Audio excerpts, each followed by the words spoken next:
Welcome back to A10, Heat and Kogan again, and we're here talking more and more about big business. Even though when we're off camera, we're still talking about 7-Eleven coffee, and that's just where our minds go. Even off camera, talking about 7-Eleven when it started. You told me how delicious the coffee actually really is. Because they opened at 7 a.m. and they were closed at 11, as Yep. you said. Yeah, all about branding. Does that say something about society? All about branding. Yep. It does say something about society. It does. Workers are probably going there more often. I mean, Mhm. I hit it at least twice a day. I'm more of a Dunkin' fan, to be honest, but that's just me. Hey, what can you say? So, 7-Eleven doesn't have donuts. oh, All right, gosh. so we are talking about a little bit of combination. We'll do this quickly: the rise of big business and a man by the name of J.P. Morgan. We've talked so far about names we should recognize: Vanderbilt, Carnegie, Rockefeller, and now another name that you should mention. That's J.P. That's the Carnegie. Carnegie, Vanderbilt. Yep. Your Rockefeller. But now we're gonna be talking about J.P. Morgan at the end. Wait till you see the size of this guy's nose. By the way. Oh It was gosh, it had its own zip code. It was like a hand on What his was face.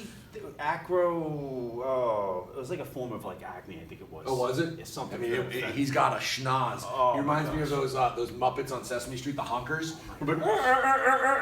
I was gonna be kind, and you're just going all out on. But Yeah. Before we get to Morgan, all right, let's talk more about businesses. All right, we talked quite a bit about small businesses. In order to stay up and running, you need capital. Of course, small businesses, not much of like a franchise where you're looking at these corporations. Yeah, like Deer Hills Deli, Cafe Dolce Vita, any of the mom and pop stores on Deer Park Avenue. Not these. Not these. Not Pepsi. They have multiple locations, nationwide, international, but your small Chick-fil-A! businesses are always going to still struggle when it comes to going up against these We corporations. said last time. I don't remember we filmed. We filmed this lesson before, but we actually forgot to hit play. Oh record. well, record. Yep. We're talking about how small businesses, you walk in, they know who you are. Oh yeah, absolutely. They know your birthday, they know your name, they know your kids' birthdays. They'll give your kid a lollipop when they come in, like a barber. Not that I know. Right. But, I mean, yeah, there is when you're looking at the pros and cons and the advantages and disadvantages of these businesses. Again, one of our favorite delis in Deer Park, Deer Hills. I call up there. Hey, I'd like to place an order to pick up. Yeah, sure. Is this John? Yeah. All right. Yeah, usual? Sure. See you in a bit, Kathy. And then bang, that's it. Yep. How's the kids? How's school going? But Kathy knows it's me just by I text in my orders. I don't Oh, call in. okay. I'll text in 1 or 2 sandwiches. I walk in. She's like, "You texted in?" I'm like, Yep. "Yes, I did." There we go. And that's the kind of relationship that you have, the advantages that small businesses have over other ones. Pizza places are a great one. Small businesses, pizza places. You got a pizza place in your neighborhood, so do I. Mhm. And I go there, and they know your name, they know what's going on. How's the wife? How's the They know kids? your order. Yep. Right. Exactly. Papa John's or a Pizza Hut, if they're still around, you're not going to get that personal touch with them. Not at all. The lure to them, or what makes them intriguing, is the lower prices. It's faster, but the small businesses like our pizza places, they're going to take the time to make the sauce. They're going to make it right. Brick oven pizza, whatever the case may be, there is the extra time they take Yep. to get to know you. And I don't their quality. own my local pizza place. Right. I help them out by going to shop there. You know what I do own? Home Depot. There you go. I own parts of Home Depot. I own parts of CVS. I own parts of Costco. I own parts of, I know it's here. Where is it? Disney. Is this in alphabetical order? Yeah, it is in alphabetical order. There we go. Disney right there. I own parts of that. How do I own parts of that, Mr. Heeg? Well, you own a small part of the corporation because you invest in it. So let's go back to Disney, all right? Okay. Since this is probably a hot topic for us. Not a huge Disney fan, however, big fan of Mandalorian. Now, he just said that, he owns part of Disney. That does not mean I can go up to him and go, hey, you own part of Disney. Can you tell them to, speed up the release date of Mandalorian? Or get me free tickets to the theme park? Oh, without Can Mickey come to my birthday? Oh, yeah.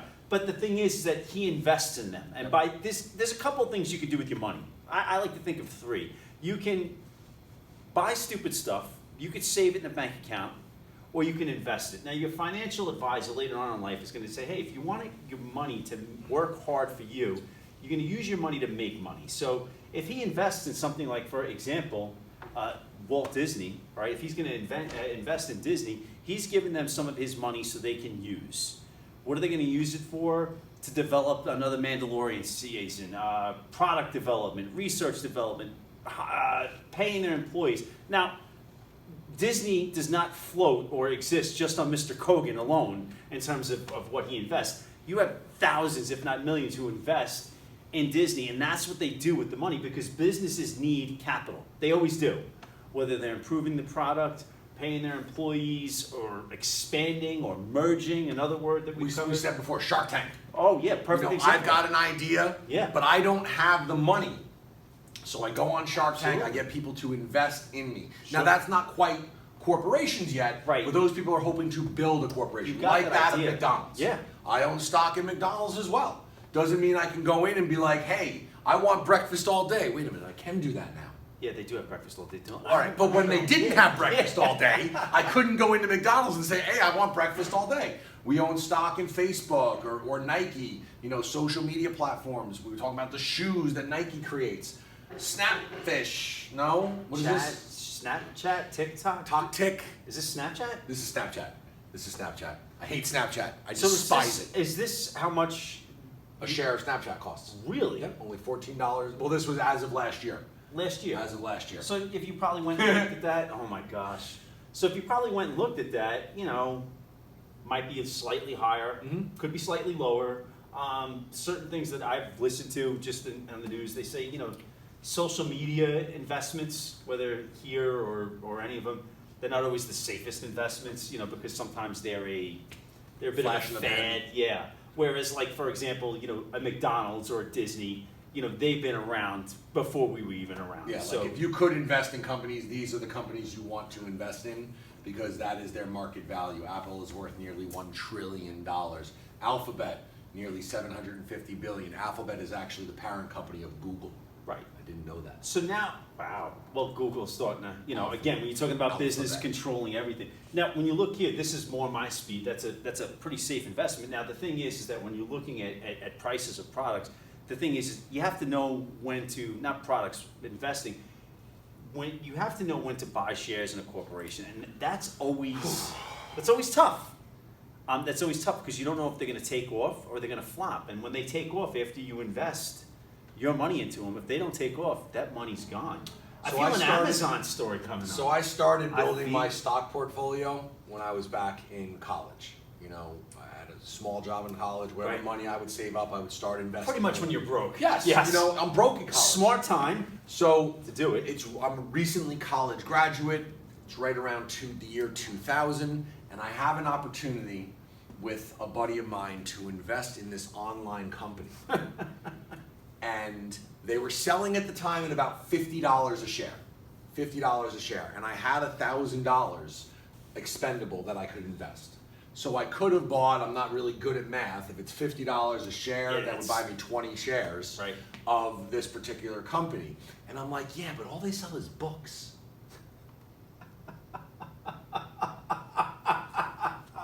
It was $50 a share when I passed on buying 20 shares.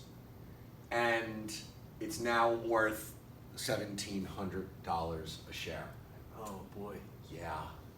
Talk about missed opportunities. Well, you could buy some. So now let's look at Tissues that. with If that I bought $50, yeah. $1,000 Yeah. worth, so 20 shares, I would now have 1,700 times 20. Yep. I could sell that. I would be not retiring, but Yeah. by reinvesting Be that. very comfortable. Or I could then, I probably would have bought more Amazon Sure. stock over the. I mean, yeah, just. Oh, talk But about the thing missed is that when you're talking dollar amounts and when you're talking investing in a company, there's the one word that comes up. There's risk. Are you willing to take the risk? And sometimes, students put kind of two and two together, and it's like, isn't this almost like, a form of gambling? Mm-hmm. I mean, because you are taking a gamble. Because Yes. once you throw out the word risk, it's like you're betting on Amazon to Yes. do well. Yeah. And if they do well, hey, You could have invested a lot of money in an energy company called Enron, Right. in the mid 1990s. Yes. And you were raking in the money, but it turned out they were cooking their books. They were inflating their profits when they Right. really weren't making any money. Yes. And all of a sudden, it just burst, and all it is a number. It just disappeared. Yeah. I love that logo, by the way. Because my wife's into marketing. Do you know why this is their logo? From A to Z. Yeah. Because Oh, wow. they sell everything from A to Z, and it's a smile because it makes us happy. to give them, to voluntarily give them our money. We're really going to be looking at advertisements a little bit more. Oh, it's so strangely so right cool. now. It's so cool. So when we're looking at corporations by now, you can see that corporations, they're owned by investors. Mr. Kogan owns a part of Disney. That doesn't mean that he can go in there and influence corporate decision making. Now I could How if so? I bought up Yeah, enough share sure. that I have a market a sizable portion of control. I mean, we're talking my portion of Disney's ownership is like 0.000000000. It covers the sprinkles on the ice Yes, cream. exactly. You know, maybe buys me a bottle of water when I Right. get there. You know, we're talking to have any influence, you would have to own hundreds of millions of dollars Right. of their share. I misspoke there. Yeah. Okay, but yeah, unless you own like huge numbers of it, like some of these guys did on that particular Like time period. what's his name? Zuckerberg. Yes. He purposely owns 51% of the shares of So- Facebook, so he's the controlling interest. So these corporations are owned by investors. When you're buying stock in that business, you're buying a small share and you're sharing ownership in that business. You're also sharing in the profits, which is why You're sharing in the success, you're sharing in the their failure. Which is why, do you have dividends here? I do. Which is why, this is why you're going to invest in a corporation, because you want the dividends. I got a dividend check like 3 months ago from McDonald's. Really? Yep. Wow. $17. But hey, it's free money. Right, exactly. It's like, it was their way of saying, thank you, you've invested in our company. We've had a really good couple of quarters, a couple Right. of months. Here's $17. You know, here's $17. Go to McDonald's and buy some Happy Meals. Pretty much. Pretty much. Now, this can get kind of elaborate when we're looking at a board of directors here. When a lot of people know, 13 and 14-year-olds and middle school kids know that, when you're talking about corporations, the people who are going to run it is the chief executive officer, also known as the CEO. But the CEO, he still works, For the board of directors. for the board of directors. And who votes on the board of directors? The investors. So easy way that I explained to my class, Mr. Cummings. That's exactly what I'm Mr. saying. Cummings is the CEO. superintendent of the district. Yes. The board of directors, the board of education, selected him You take to some run words, yes. to run the company of our district, Right. which was voted on. The district By the board taxpayers. was voted on by taxpayers. A board of directors is only voted on by the stockholders. Right. If you switch up some words here, right? You have Board of Education instead of stockholders. You maybe have voters or stakeholders. Instead of CEO, it's superintendent. Yep. All right, big schnoz guy. Oh, look at here we go. look at that thing. Look at it. All right. Oh, I'm gonna be. Unlike Carnegie, Yes. unlike Rockefeller, who came from nothing. Right. You know, even Vanderbilt, I mean, his dad was into shipping, but he really wasn't like super wealthy. No. Like, this guy's dad used to give him like wads of cash. I think at one time he gave him like a sack of money and goes, feel that. That's what $1 million feels like. You know, when he was a kid. When he was a kid. So he grew up wealthy, and his father was a brilliant man, and he passed that business savvy on to him. The thing about Morgan is he wasn't like Carnegie, Vanderbilt, and Rockefeller in that he's controlling an industry in particular. No. He controlled the most important of all industries. Money supply. The banks. Yes. He controlled Oh, the Pied banks. Piper. Ooh. So when Carnegie or Rockefeller or Vanderbilt, they needed a loan, they had to go to Morgan. Yep. And Carnegie, Rockefeller, and Vanderbilt were wealthier than Morgan. Right. But because he controlled the banks. He could turn the faucet Yeah. on or turn it And I off. love this. This is the story of like the Pied Piper, you know, who could just lead the kids out of the town and whatever. You know, and oh, here we go again with that Oh my octopus. gosh, the octopus. You know, and his control of all of these different sectors of society through banking. It's going to enable him to buy, other Yeah, corporations. he buys. He actually takes his money and makes it work for him, yeah. When Carnegie was looking to retire, he actually bought Right. Carnegie Steel Carnegie Steel. from Andrew Carnegie, and it was all about the stock market. He was brilliant at the stock market. You know, he could control. Not Could I don't see say control. trends. Yeah, Yeah. you could see trends. You know, yeah. there's like, if you're a Met fan, the Mets have recently been bought by a guy who's a stock market genius. Right. You know, and he can see and has like that brain of like looking at a company and knowing when There's this new drink that's Yep. like a cola. Do I invest in Yep, it? exactly. It's one of those things. And that's the thing, when we talk about stock market geniuses, because, you know, we bring this up to students, it's like, wait a minute, I can invest money in the stock market and make a lot of, you can, Yeah. if you know what to get, Yeah.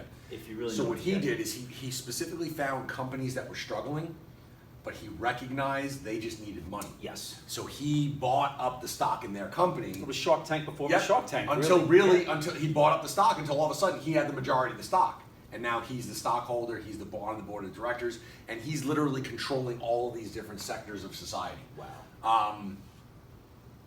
Yeah, I mean, Let me see, just go back for 1 second. mhm. Gained most of control of major rail lines. All right, yeah, we Yeah. got that. And, you know, rail lines, of course, at this point in time, very profitable because you're talking about shipping. You know, and why should we know JP Morgan? It's the largest bank, one of the largest banks in America. Wow. You know, back in early 1990s, there was a law against banks merging together, and then in 1995 that law went away, and then all of a sudden all these banks started merging together, and what we have left are Citigroup, JP Morgan, Bank of America, Wells Fargo. Basically, these are your four giant banks in the country today who, if you need a mortgage, if you need a loan, you're going to one of those four. But yeah, JP Morgan, I mean, it's the, if not the largest bank around.